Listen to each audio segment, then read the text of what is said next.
There is a specific kind of person who cannot enjoy good news without immediately calculating how it might fall apart, running the math almost involuntarily before the good feeling has even had a chance to settle in fully. A promotion arrives, and the first thought is what happens when they discover I can't actually handle this. A thought that arrives faster than congratulations do. A relationship deepens, and the mind quietly starts drafting the breakup speech before the good months have even finished happening. Rehearsing an ending nobody has actually written yet. Most people call this pessimism and leave it there, a character flaw to be corrected with enough positive thinking and gratitude journaling, as though the pattern were simply a bad habit rather than something with real internal logic behind it. Marcus Aurelius would have disagreed entirely with that diagnosis, and his own writing suggests he thought about this exact tendency more carefully than most modern advice ever bothers to. He practiced something remarkably similar to this pattern on purpose, deliberately imagining loss, failure, and disaster as a disciplined daily exercise, and he considered it one of the most powerful tools available to a mind trying to function well in an unpredictable world, rather than something to be ashamed of or correct away entirely. We are not talking about toxic positivity today, and we are not talking about simply telling people who expect the worst to just relax and trust the universe, advice that tend to land as dismissive rather than actually helpful. We are talking about the real difference between a mind using anticipation as a genuine tool and a mind trapped inside anticipation as a permanent, exhausting residence it never gets to leave, even during its best moments. So ask yourself honestly whether the part of you that expects the worst is actually preparing you for anything real, or whether it has become something closer to a tax paid on every good moment before that moment is even allowed to be enjoyed on its own terms. In the next few minutes, we look directly at where this pattern comes from, what the Stoics actually understood about it that modern advice completely misses, and how to tell the difference between wisdom and a trap that has been quietly running your life without your full awareness. Lesson 1. The nervous system that learned catastrophe was useful information for a significant number of people who expect the worst constantly.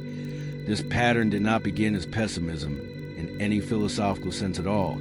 However, it might look from the outside to someone who never lived through the conditions that produced it. This began as an accurate read on an actual environment, one where good moods really did precede bad news, where calm really did come before disruption of some kind, where hoping for the best really did leave a person unprepared and blindsided more than once in ways that mattered and left a mark. Marcus Aurelius never had to learn this lesson from a difficult childhood the way many people alive today did, but he understood the underlying mechanism with total clarity regardless of its actual origin in any individual life.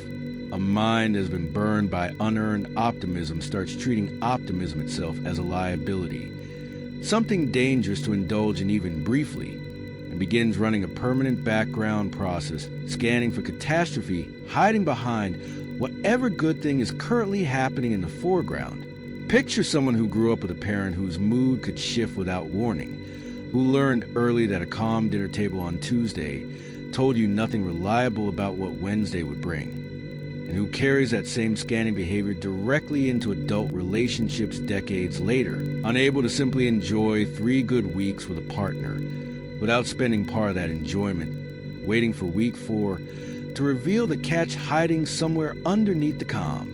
This is not irrational thinking in the way it often gets dismissed by people who never had to develop it in the first place and have little basis for judging its origins. It is a highly rational adaptation to an environment that has since changed for the better, still running its old calculations on new, safer terrain, because nobody ever told the system the terrain was actually different now. Recognizing this distinction matters enormously, because the goal was never convince this person that bad things never happen, which would be dishonest and unhelpful, and would likely be rejected on sight by anyone whose vigilance was earned through genuine experience rather than mere temperament. The goal is recognizing that the current environment may no longer require the constant scanning it once genuinely, legitimately did require to survive. Lesson 2. What Marcus Aurelius actually meant by preparing for disaster. This is the part that gets misunderstood constantly by people encountering Stoicism for the first time. So let me be direct about it right away. Aurelius practiced what later Stoics called premeditation of evils, a deliberate morning exercise where he imagined, specifically and vividly, the exact difficulties a day might bring: betrayal, insult, loss, disappointment, walking through each scenario in his mind before it had any chance to actually occur. This sounds, on the surface, almost identical to the anxious catastrophizing described in the first lesson, but the actual mechanism operating underneath it is entirely different in a way that changes everything about the outcome. Aurelius performed this exercise once, deliberately, at a chosen time each morning, and then set it down completely for the rest of the day, carrying forward only the calm that came from having already mentally rehearsed the worst case rather than the anxiety of continuously rehearsing it without end. The person trapped in constant worst-case expectation performs the identical content: disaster, loss, betrayal, but performs it continuously, unpredictably, throughout every single hour rather than in one contained session, and never actually reaches a calm on the other side, because the exercise never concludes long enough for calm to arrive. Picture two people preparing for the same difficult conversation with a boss the next morning, both carrying roughly the same underlying fear about how it might go. One sits down deliberately the night before, imagines the worst possible version of the conversation happening, feels the discomfort fully for 10 minutes, and then closes the laptop and watches something unrelated for the rest of the evening. Arriving at the meeting rested, the other replays every possible bad outcome on a continuous loop from the moment the meeting gets scheduled until the moment it actually happens, arriving exhausted from a version of the conversation that occurred entirely in their own head dozens of times before the real one ever started. Same content, completely different structure, and the structure is what determines whether the exercise builds resilience or simply manufactures suffering that was never actually necessary in the first place. Suffering paid out in installments over an entire day instead of settled once, deliberately, and then set down for good. Lesson 3. The illusion of control hiding inside constant vigilance. There is a specific, rarely examined payoff that keeps the pattern of expecting the worst running long after it has stopped being useful, and understanding this payoff is essential to actually changing the pattern rather than just white-knuckling through it with willpower alone. Constantly imagining disaster creates a feeling of control that pure hope never provides, a sense that if the bad outcome does eventually arrive after all, at least it won't arrive as a total surprise. At least some small portion of the pain will have already been spent in advance and won't have to be paid all at once. This feels from the inside like genuine preparation, like something responsible and mature rather than something anxious or excessive. Aurelius would point out that this feeling is largely an illusion, because imagining a catastrophe in advance does almost nothing to actually reduce its impact when it eventually arrives, and the belief that it does is precisely what keeps a person running the anxious version of the exercise indefinitely without ever getting the promised payoff. Picture someone who spends an entire flight gripping the armrest, silently rehearsing what turbulence and an emergency landing might feel like, convinced this rehearsal is somehow making them safer or better prepared for whatever comes, and landing exhausted from the imagined disaster, while the actual flight passed by uneventfully and completely unnoticed underneath all that internal noise. The control being purchased here is not real control over outcomes in any meaningful sense. It is only the feeling of control over one's own emotional exposure surprise, and that feeling, however comforting it seems in the moment it's being purchased, comes at the direct cost of every calm minute spent purchasing in advance for a disaster that, more often than not, never actually shows up to collect on the debt being paid toward in advance. Aurelius understood this trait clearly enough to structure his own practice around avoiding it, which is precisely why his version of the exercise had a beginning and an end rather than running indefinitely as a constant, unpaid toll on every ordinary hour of an ordinary day. Lesson 4. What this pattern actually costs in the relationships and moments it touches, beyond the internal exhaustion already described.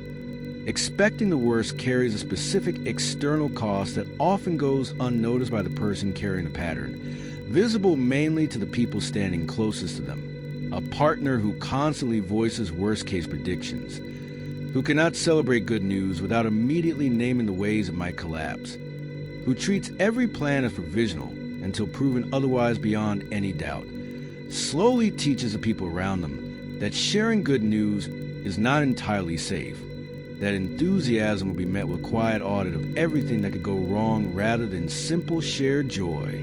This is rarely intentional and almost never comes from a place of wanting to dampen anyone else's happiness on purpose. It comes from a mind that has never learned any other response to good news besides immediate risk assessment, applying the same scanning behavior to other people's joy that it applies constantly to its own. Picture a friend excitedly sharing a new job offer, only to watch the listener's face shift immediately into concerned questions about job security and company stability before any congratulations have actually been offered at all.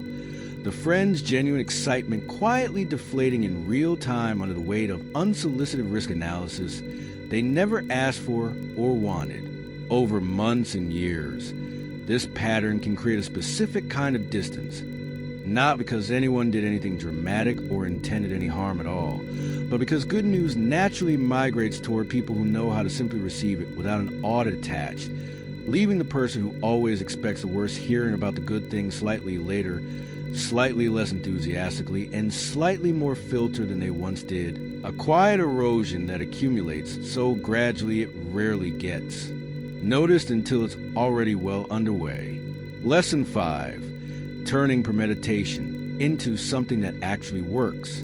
Everything described so far points toward a single practical shift, one Aurelius himself modeled clearly in how he structured his own private practice.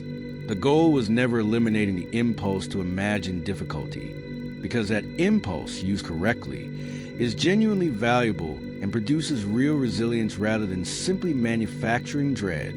The goal is containing it, giving it a defined beginning and a defined end rather than allowing to run continuously as background noise underneath every good moment that comes along. This means choosing a specific, deliberate time, perhaps 5 or 10 minutes in the morning or the night before something difficult, to actually sit with the worst-case scenario fully and directly, feeling whatever discomfort arrives without flinching away from it or minimizing it, and then critically closing that exercise deliberately and returning attention to the present moment rather than letting the scenario continue playing on a loop for the rest of the day uninterrupted.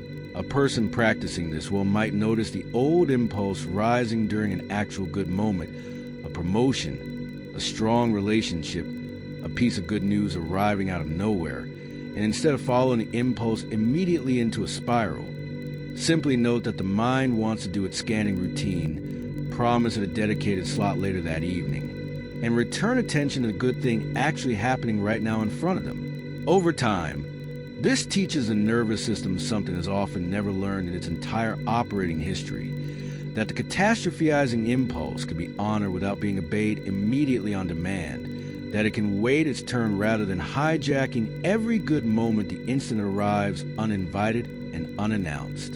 This is slow, unglamorous work, more like training a muscle over months than achieving a single breakthrough insight in one sitting. And it rarely produces dramatic results in the first few attempts alone. But the accumulation matters more than any single instance of it. And each time the impulse gets acknowledged and postponed rather than obeyed on the spot, the nervous system files away one more piece of evidence that the postponement itself is survivable, which is precisely the evidence it was missing before. Lesson 6. The difference between preparation and permission to worry indefinitely. There is one more distinction worth naming clearly, because it explains why some people who try to adopt Stoic premeditation as a technique still end up trapped in the same exhausting loop they were trying to escape.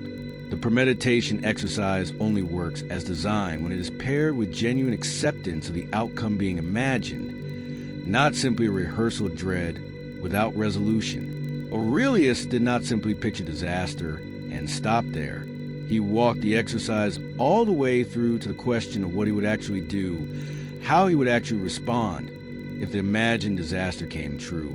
And it was reaching that resolution, that sense of having a plan even for the worst case, that produced a calm afterward. A person who imagines losing their job but stops at the fear itself, never continuing on to imagine coping, adjusting, and eventually being fine again in some new configuration, has only performed half the exercise, the half that generates anxiety, without ever reaching the half that generates genuine resilience. Picture someone lying awake imagining a difficult medical diagnosis, spiraling through worst-case symptoms and outcomes for an hour in the dark, but never once continuing the thought experiment far enough to imagine themselves actually handling that diagnosis, seeking treatment, leaning on people who love them, and continuing to live a meaningful life regardless of the eventual outcome. That incomplete version of the exercise is not premeditation in the Stoic sense at all. However similar it might look from the outside to someone watching it happen. It is simply fear rehearsed without ever being resolved, and resolution, not just imagination, is the actual ingredient that turns confronting the worst case into something that produces calm, rather than something that produces more of the same anxious loop it was meant to interrupt in the first place, leaving the person exactly where they started, only more tired for having gone through the motions.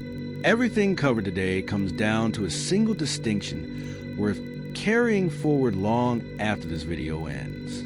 Expecting the worst is not automatically a flaw in your character, and it was never something to simply think your way out of through positive affirmations alone. Marcus Aurelius built an entire practice around confronting worst outcomes directly, and he did it not to torture himself with constant dread, but to purchase genuine calm through a contained, deliberate confrontation with difficulty, rather than an endless, unstructured one running in the background of an entire life. The difference between his practice and the exhausting version so many people carry unknowingly is not the content of the fear. It is the structure surrounding it, contained and chosen instead of constant and involuntary. This channel exists to keep giving you the real mechanics behind resilience and psychological discipline, past the shallow advice that tells anxious people to simply think positive without ever explaining why that advice so reliably fails to actually stick under real pressure, in a real crisis, on a real difficult day, when it actually matters. If today's video names something you recognize in yourself, do 3 things right now before you move on with your day, none of which require more than a moment of your attention. Like this video, so more people trapped in constant, unstructured dread have a real chance to find a way out of it that actually respects what their vigilance was originally trying to protect them from, rather than simply telling them to stop feeling something that once served a real purpose. Share it with someone you know who cannot seem to enjoy good news without immediately bracing for the version where it falls apart. Someone who might not even realize there's a different way to hold the same instinct. Subscribe to this channel right now, because the next video goes even deeper into exactly how Stoic philosophy turns fear into a tool instead of a permanent residence a person never gets to leave, no matter how long they've been living inside it, without realizing an exit existed at all. Drop this in the comments before you go so it stays with you. I confront the worst on my own terms. I do not live inside it. This was never meant to be entertainment you watch once and forget on your way to something else. It was meant to hand you back the good moments this pattern has been quietly taxing for years, one contained exercise at a time, starting with the very next good thing that happens to you, whenever that turns out to be. I will see you in the next one.